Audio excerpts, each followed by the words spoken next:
It started like any other quiet evening at home. I'd just gotten off a long day of work, and Lily had been busy with her usual routine. She was always so full of energy, the kind of woman who could light up a room with her laughter and charm. I figured I was one of the lucky ones, a hard-working guy with a wife who had it all together. Or so I thought.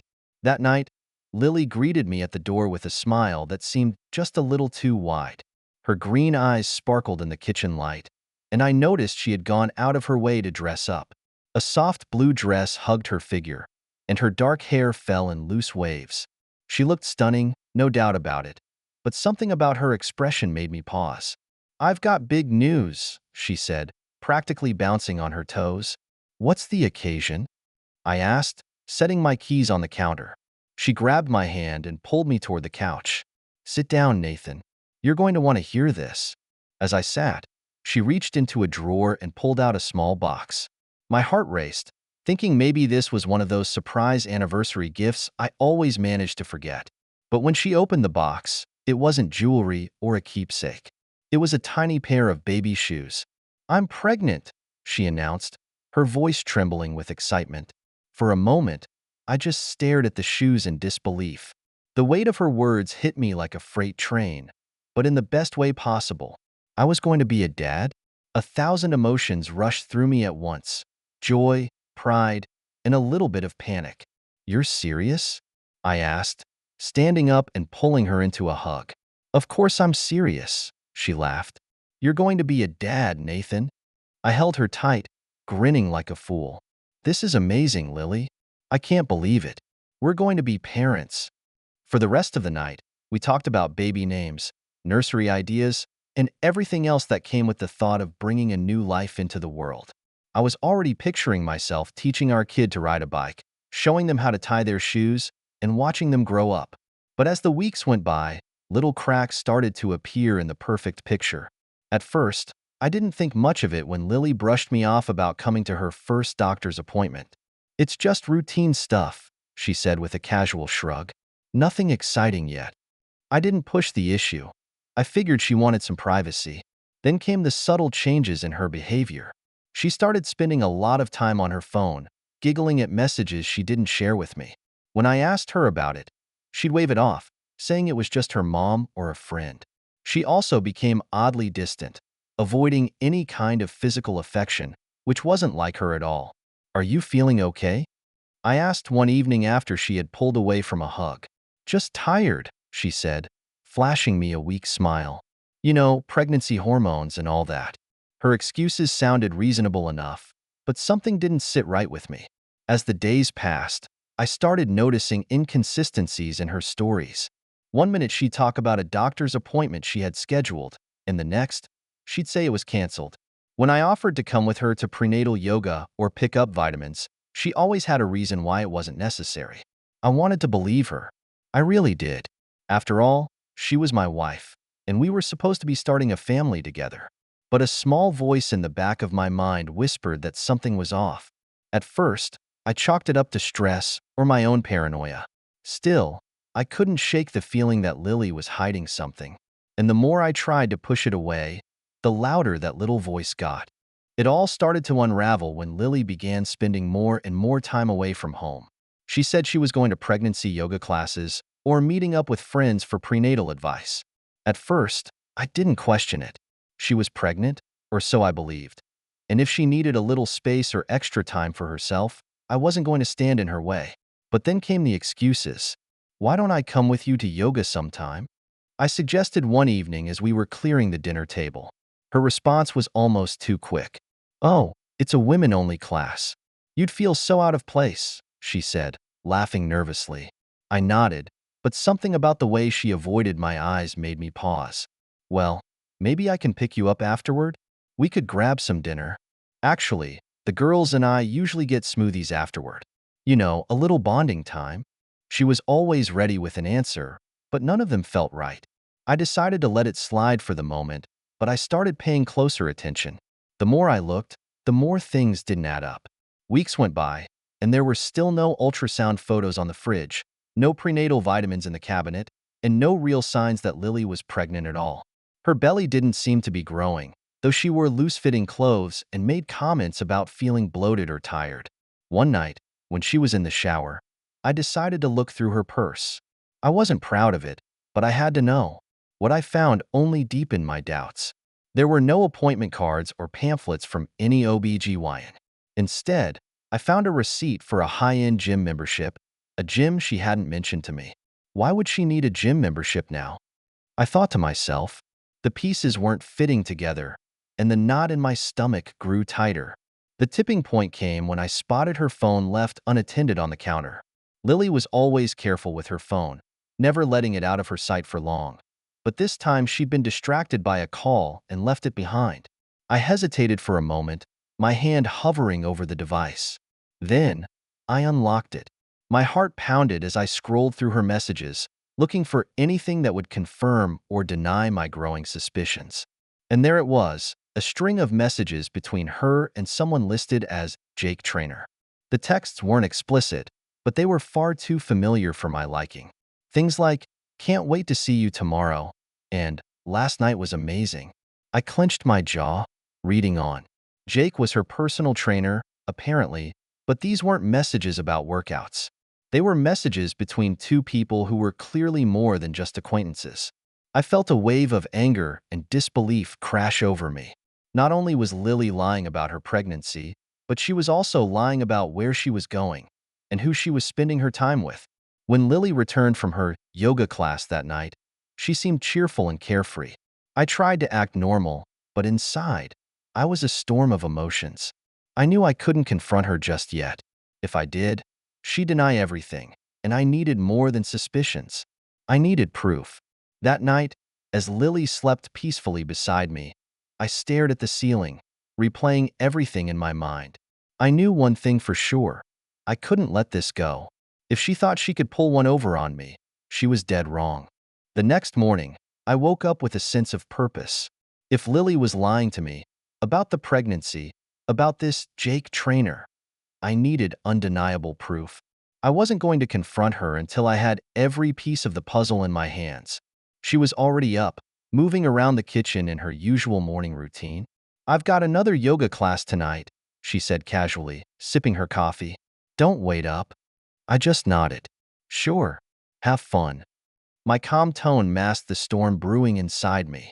That evening, I told her I had to stay late at work. She left the house, grabbing her gym bag on the way out, and I waited a good 20 minutes before following her. I stayed far enough back that she wouldn't notice my car, but close enough to keep her in my sights. As expected, she didn't go anywhere near the yoga studio. Instead, she drove across town to a trendy cafe near the gym she'd been secretly frequenting. I parked a block away and watched as she walked inside. Moments later, Jake arrived. He was tall, broad-shouldered, and annoyingly confident as he greeted her with a hug that lingered just a little too long. I clenched the steering wheel, my knuckles turning white. My instincts had been right. They sat together at a corner table, talking and laughing like they didn't have a care in the world. I couldn't hear their conversation, but their body language said it all. Leaning in close, brushing hands, and sharing smiles that weren't meant for casual acquaintances. I snapped a few pictures with my phone, my hand trembling slightly. The anger and betrayal I felt were almost too much to contain, but I knew I couldn't blow my cover yet. Not until I had everything I needed. The next day, while Lily was out, I started digging deeper. I logged into our joint bank account and went through the transactions with a fine-tooth comb. That's when I found more damning evidence: payments to the gym, dinner charges at restaurants I'd never been to, and even a weekend hotel reservation under her name. By this point, I didn't need more convincing, but I wanted to leave no room for doubt. I decided to contact the doctor she claimed she'd been seeing. It wasn't hard to figure out. She'd mentioned the clinic's name a couple of times in passing.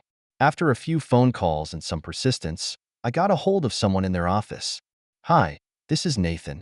My wife, Lily, has been seeing Dr. Peterson for her pregnancy, and I wanted to confirm her next appointment," I said, keeping my tone casual. There was a pause on the other end. "I'm sorry, sir, but we don't have a patient by that name in our records." I felt my stomach drop. "Are you sure?" "Lily, last name. She said she's been coming in for regular checkups." "I'm positive," the receptionist replied. I'm sorry for any confusion. Confusion wasn't the right word. It was confirmation. Confirmation that Lily had lied about everything. She wasn't pregnant. There were no doctor's appointments, no baby on the way, nothing. That evening, I followed her again. This time, she didn't even bother pretending to go to yoga. She drove straight to Jake's apartment. I parked across the street and watched as she let herself in with a key. That was all I needed. I pulled out my phone and started recording, documenting the time, date, and location. I waited for about an hour, my blood boiling as I imagined what was happening inside. When she finally emerged, she looked flushed and disheveled, her hair a little messier than when she'd arrived. I filmed her leaving and driving off, then followed her back home. She walked into the house as if nothing had happened, kissing me on the cheek and asking how my day was. It took every ounce of self-control I had not to confront her right then and there. Instead, I smiled. It was fine. How was yoga? She hesitated for the briefest moment before answering. Great. Really relaxing. It was almost laughable how easily the lies rolled off her tongue. But I kept my cool. I had everything I needed. Pictures, texts, videos, and even the confirmation from the clinic. She wasn't going to talk her way out of this. That night, as I lay in bed beside her, I began planning my next move. If Lily thought she could humiliate me, she had no idea what was coming. The idea for the confrontation came to me during one of those sleepless nights. Lily had been talking for weeks about throwing a gender reveal party, a big celebration with friends and family to announce whether we were having a boy or a girl. It was perfect. I'd let her set the stage for her own downfall. Over the next few days, I played along like nothing was wrong. I helped her plan the party, nodded in agreement at her over-the-top ideas, and even made calls to ensure everything would be exactly as she wanted. She was ecstatic, smiling and humming around the house like a woman without a care in the world. Little did she know, I was carefully laying the groundwork for her humiliation. The day of the party arrived, and our backyard was a picture-perfect scene. Balloons floated lazily in the autumn breeze, pastel pinks and blues adorning every surface. A long table was set up with snacks, drinks, and a towering cake decorated with question marks. Friends and family milled about, chatting and sipping on drinks as Lily basked in the attention. I watched her from the sidelines, my expression carefully neutral. She was glowing, her fake happiness on full display as she moved from guest to guest, talking about how excited she was to become a mom. It was almost impressive how convincing she could be. When everyone had arrived, Lily clinked a glass to get their attention. "Thank you all for coming," she said, her voice bright and cheerful. "This is such an exciting day for us, and I can't wait to share the big news." She turned to me, her eyes sparkling. "Nathan, would you like to say a few words before we cut the cake?" I nodded, stepping forward with the speech I'd been rehearsing in my head for days. I could feel every eye on me as I cleared my throat, but I wasn't nervous. If anything, I was calm, cold, even. This was my moment. "Thank you all for being here," I began, smiling at the crowd. "Lily and I are so grateful to have such wonderful friends and family to share this journey with. Becoming parents is a big deal, and I've been looking forward to it more than anything." I paused, letting my gaze linger on Lily. She beamed at me, completely unaware of what was coming next. "But," I continued, my voice taking on a harder edge, "before we celebrate, I think there's something you all deserve to know. Something I just found out myself." Murmurs rippled through the crowd as Lily's smile faltered. "Nathan," she said nervously, "what are you talking about?" I ignored her and reached into my pocket, pulling out my phone. "You see, Lily's been lying to me, and to all of you." Gasps echoed around the yard as I tapped on a video and held it up for everyone to see. It was the recording of her leaving Jake's apartment, looking every bit the guilty woman she was. While she's been pretending to be pregnant, she's been sneaking off to see this guy, her personal trainer. "Nathan, stop!" Lily shrieked, her face going pale. She lunged for my phone, but I stepped back, keeping it out of reach. "And just so we're clear," I said, turning to the crowd, "there is no pregnancy. No baby." She made it all up to distract me while she carried on her affair. The silence that followed was deafening. Lily stood frozen, her mouth opening and closing like a fish out of water. Her parents looked horrified. Her friends whispered furiously among themselves, and one of her aunts actually started crying. "Nathan, please," Lily begged, tears streaming down her face now. "We can talk about this later." "Not here. Not like this." "Why not?" I shot back, my voice cutting through the tension. "You didn't seem to mind lying to everyone here. Why should I keep your secrets?" The crowd began to turn on her, voices rising in outrage. Her mother demanded to know if it was true. Her best friend stormed off, muttering something about betrayal. Lily tried to defend herself, but her excuses fell flat. Nobody believed her anymore. By the time the party ended, Lily was a wreck. Most of the guests had left, disgusted by her lies, and the few who stayed only did so to console me. She locked herself in the bathroom, sobbing uncontrollably, while I sat in the living room, feeling nothing but grim satisfaction. She had humiliated me with her deceit, and now she knew what it felt like. But this wasn't the end. There was still one more step to take, and I was already planning it. Tomorrow, I'd file for divorce. The morning after the party, the house was eerily quiet. Lily stayed locked in the bedroom, probably nursing the humiliation of being exposed in front of everyone she knew. I didn't bother trying to talk to her. There was nothing left to say. My decision was made, and I wasn't about to back down. I sat at the kitchen table, the divorce papers spread out in front of me. I'd spent half the night filling them out, making sure every detail was in order. I wanted this to be clean and quick. Lily wouldn't get the chance to manipulate her way out of it, not after everything she'd done. As I signed the final page, I felt a strange sense of relief. It wasn't happiness, exactly, but it was close. This was the first step toward taking back control of my life. When Lily finally emerged, her eyes were red and puffy, her makeup smeared from crying. She glanced at the papers on the table and froze. "What's that?" she asked, her voice shaky. "Divorce papers," I said flatly. "It's over, Lily." Her face crumpled, and she sank into a chair. "Nathan, please. We can work through this. I made a mistake, but I love you. I don't want to lose you." I stared at her, feeling nothing but cold detachment. "You didn't just make a mistake, Lily. You lied to me. You lied to everyone. You faked a pregnancy, cheated on me, and made a fool out of me. There's no coming back from that." She tried to argue, but her words sounded hollow, even to her. I can change. I'll prove it to you." "No, Lily," I said, cutting her off. "You've already shown me who you really are, and I'm done." I pushed the papers toward her. "Sign them, or don't.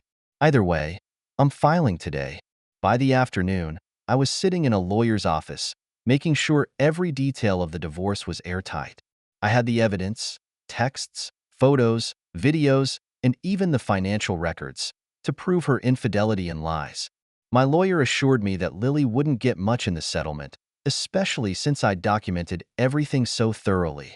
When I got back home, Lily was gone. She'd packed a bag and left a note on the counter, pleading for one last chance. I crumpled it up without reading past the first line. She wasn't worth another second of my time.